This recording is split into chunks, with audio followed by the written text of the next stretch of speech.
अस्सलाम वालेकुम students. First year computer science की हमारी आज की इस वीडियो में हम बात करेंगे common clauses and conditions in terms of use. Actually हम लोगों ने ये जब चैप्टर स्टार्ट किया, चैप्टर नंबर 7, इसका पहला टॉपिक हमने अपनी प्रीवियस वीडियो में कवर किया था, अंडरस्टैंडिंग टर्म्स ऑफ यूज। उसमें हमने उसकी इंपॉर्टेंस पढ़ी। आज हम ये एक्चुअली एक ही टॉपिक है, understanding the terms of use, उसी के अंदर आता है ये कॉमन क्लॉजेस एंड कंडीशंस भी, बट हम एक्चुअली इसका टॉपिक जो है वो अलग कर देंगे, यानी कि 7.1.2 आर्टिकल आपका कॉमन क्लॉजेस एंड कंडीशंस अलग पढ़ा जाएगा। और देन 7.1.3, 1.4 एंड 1.5 जो आर्टिकल्स होंगे वो तीन डेफिनेशंस, वो तीन शॉर्ट क्वेश्चंस अलग से दिखे देंगे। ये भी सारा शॉर्ट क्वेश्चंस के लिए है और शॉर्ट के हवाले से ही हम इसकी तैयारी करेंगे। यानी कि पहली बात तो ये कि common clauses and condition itself ये शॉर्ट क्वेश्चन आ सकता है कि क्या होते हैं जी। देखिए, ये बेसिकली टर्म्स ऑफ यूज का जो डॉक्यूमेंट हमने पढ़ा था ना, कि ये वो वाला डॉक्यूमेंट है टर्म्स ऑफ यूज जो कोई भी कंपनी एज अ कंडीशंस आपके साथ क्या करती है, कॉन्ट्रैक्ट में लाती है। आप उसके साथ एग्री करते हो कि हम इन चीजों का ख्याल रखेंगे, और कंपनी भी आपको बताती है कि इन सूरतों में हम लोग ये काम कर सकते हैं। यानी कि एक्चुअली यूजर के साथ क्या उनके इंटरेक्शंस होंगी, यूजर कौन सी पोस्टिंग किसी प्लेटफॉर्म के ऊपर कर सकता है, किसी प्लेटफॉर्म को कैसे सर्व कर सकता है, कैसे उससे सर्विस ले सकता है, ये सारी चीजें। तो उसके बारे में हम लोगों ने टर्म्स ऑफ यूज का प्रॉपर पढ़ा था कि वो क्या एक डॉक्यूमेंट होता है जिसके ऊपर वो सारी एक कंपनी जो है वो यूजर के साथ अपनी एक कंडीशंस, टर्म्स एंड कंडीशंस जो है वो सेट कर लेती है। तो उसके ऊपर जो क्लॉजेस लिखी होती हैं, जो टर्म्स लिखी होती हैं, एक्चुअली हमने वो पढ़नी।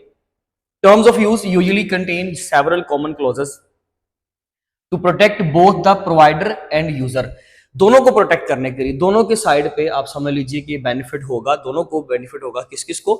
यूजर को जो इस्तेमाल कर रहा है सर्विस को, और वो सर्विस प्रोवाइडर, वो चाहे वेबसाइट हो, चाहे एक सोशल मीडिया प्लेटफॉर्म है, कोई एप्लीकेशन है, या कोई भी चीज है, या इवन फिजिकल कंपनी भी है ना, तो उसके साथ भी आप अपनी पॉलिसी, एक उनका जो टर्म्स एंड कंडीशन का पेज होता है, आप उसको एग्री करते हो उसके साथ, तो फिर आपने उसको भी ख्याल करना होता है। तो ये देखिए कि ये हर लिहाज से दोनों को बेनिफिट दे रहा है। अब नंबर 1 पे सबसे पहला पॉइंट है यूजर ऑब्लिगेशंस। ऑब्लिगेशन से मुराद ये है यूजर की जो रिस्पॉन्सिबिलिटीज है, जो यूजर की जिम्मेदारियां हैं कि वो किन जिम्मेदारियों को पूरा करेगा, यानी कि वो उस प्लेटफॉर्म को किस तरह से इस्तेमाल कर सकता है, क्या वो कर सकता है, क्या वो नहीं कर सकता, ये हम डिस्कस करते हैं किसके अंदर, यूजर ऑब्लिगेशंस के अंदर। इसमें है जी what is expected from the user, यानी कि जो सर्विस प्रोवाइडर है ना, एक वेबसाइट जो है वो अपने एंड पर यूजर से क्या एक्सपेक्ट कर रही है, उसको हम बोलते हैं यूजर ऑब्लिगेशंस। यानी कि नॉर्मली जो आप फेसबुक पे कर सकते हो वो क्या कर सकते हो, पोस्टिंग कर सकते हो, अपनी प्रोफाइल पिक्चर चेंज कर सकते हो, डीपी लगा सकते हो, यानी कि कवर फोटो चेंज कर सकते हो, अपनी कोई ग्रुप की डिस्कशन जो है वो आप शेयर कर सकते हो, पब्लिक कर सकते हो। आप अपनी कोई भी पिक्चर जो है वो अपना पर्सनल डाटा या प्राइवेट पब्लिक जो भी डाटा आपका, आप उसको शेयर कर सकते हो, अपने फ्रेंड सर्कल में भी शेयर कर सकते हो, ओवरऑल पब्लिक को भी दिखा सकते हो। आप किसी चीज की एडवर्टाइजमेंट कर सकते हो, एडवर्टाइज करने के डिफरेंट मेथड्स हैं, बट आप वो काम कर सकते हो।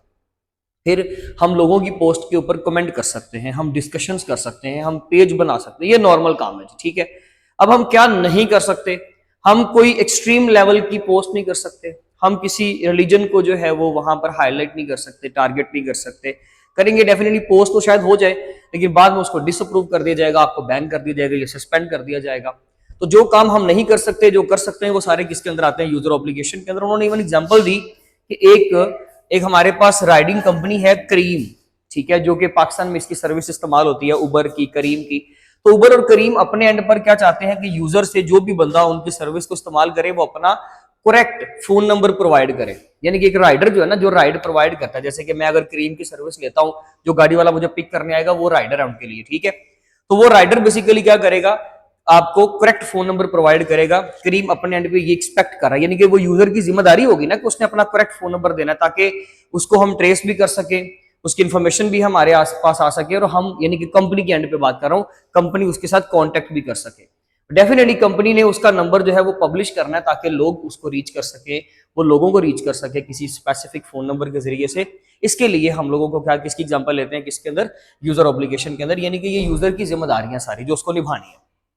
नंबर 2 पे हमारे पास आता है जी लिमिटेशंस ऑफ लायबिलिटी। लायबिलिटी का मतलब होता है किसी चीज के लिए ना, जो आप उसके अगेंस्ट कुछ पे करते हो, किसी चीज के लिए जब आपको जुर्माना देना पड़े, आप ये समझ लीजिए, जब आपको चार्जिंग उसके लिए करनी पड़े, आपको जब उसके लिए चार्जेस पे करने पड़े, तो उसको हम लोग बोलते हैं लायबिलिटी। यानी कि किसी चीज के जब आप देनदार होते हो ना, तो उसको कहते हैं जी लायबिलिटी है।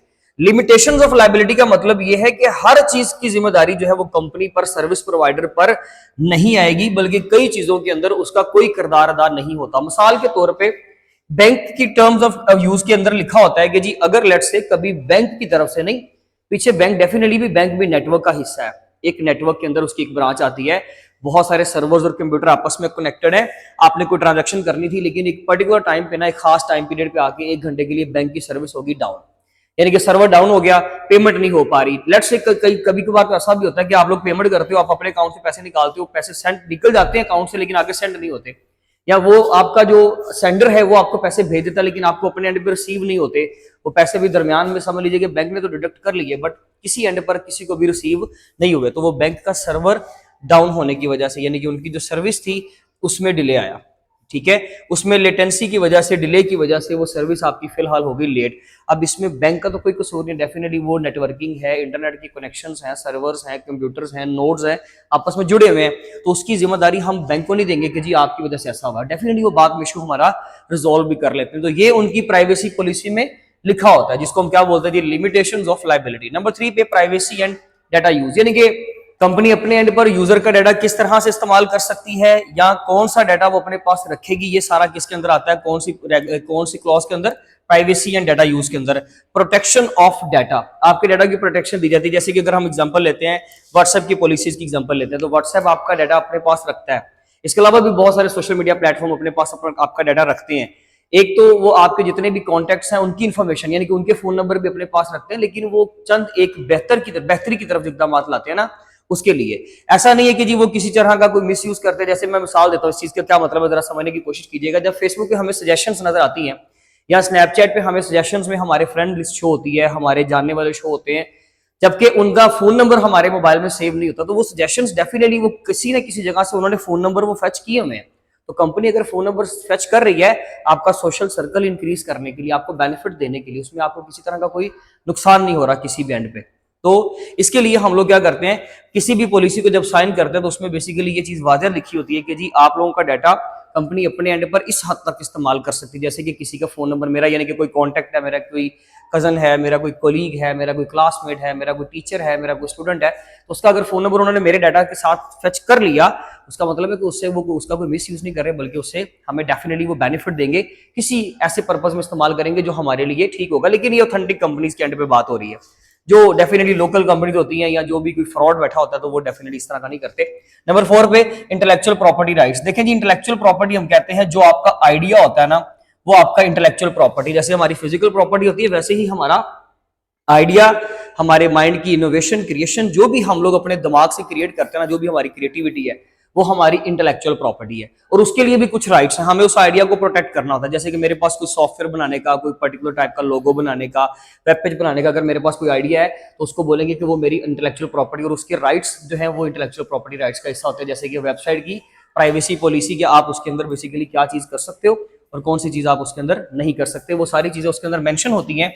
आइडिया की प्रोटेक्शन, वेबसाइट की प्रोटेक्शन, फेसबुक की, आप फेसबुक का कोई मॉड्यूल कर लें, आप किसी पर्टिकुलर टाइप के सॉफ्टवेयर की बात कर लें, इवन आप किसी भी तरह का कोई मॉड्यूल आप डिस्कस कर लें, उसके अंदर लाजमी तौर पे जो भी डेफिनेटली किसी इनोवेटर ने या किसी इन्वेंटर ने वो चीज इन्वेंट की होती है, तो वो जब इन्वेंशन प्रैक्टिकली फेज में आपके सामने नहीं आती, उससे पहले वो उसका एक आइडिया है और उस आइडिया की प्रोटेक्शन प्रोवाइड करती है हर वो चीज जो भी उसका सर्विस प्रोवाइडर होता है। नंबर 5 पे टर्मिनेशन ऑफ सर्विस, के कब सर्विस को टर्मिनेट किया जा सकता है। जैसे कि अगर कोई बंदा फेसबुक की कोई प्राइवेसी पॉलिसी को वॉयलेट करता है, अगर कोई वॉयलेशन क्रिएट करता है किसी तरह की, जिस चीज को उन्होंने मना किया था उस तरह की आपने कोई पोस्ट कर दी, तो डेफिनेटली फिर क्या होगा जी, वहां पर वो फेसबुक की वॉयलेशन पॉलिसी में मेंशन है कि उस बंदे को उसकी सर्विस को टर्मिनेट कर दिया जाएगा, यानी कि उसको सस्पेंड किया जा सकता है, ब्लॉक किया जा सकता है, या उसको कम से कम कुछ दिन का डिले दिखाया जा सकता है।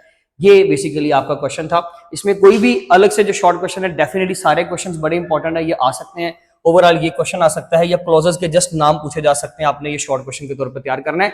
मैंने बहुत सिंपल कीवर्ड्स लिखे हुए, आप ये लिख नहीं सकते, आपको डेफिनेटली तैयार इनके ऊपर पूरा करना पड़ेगा। मैं जस्ट कीवर्ड्स लिखता हूं ताकि एक्सप्लेन कर सकूं उन चीजों को, बाकी आप इसका स्क्रीनशॉट ले लें ताकि किसी ना किसी हद तक आपको ये फेवर देगा। बाकी इंशाल्लाह हम अपनी नेक्स्ट वीडियो में मिलेंगे। अपना बहुत ज्यादा ख्याल रखें जी। Thank you so much. अल्लाह हाफिज।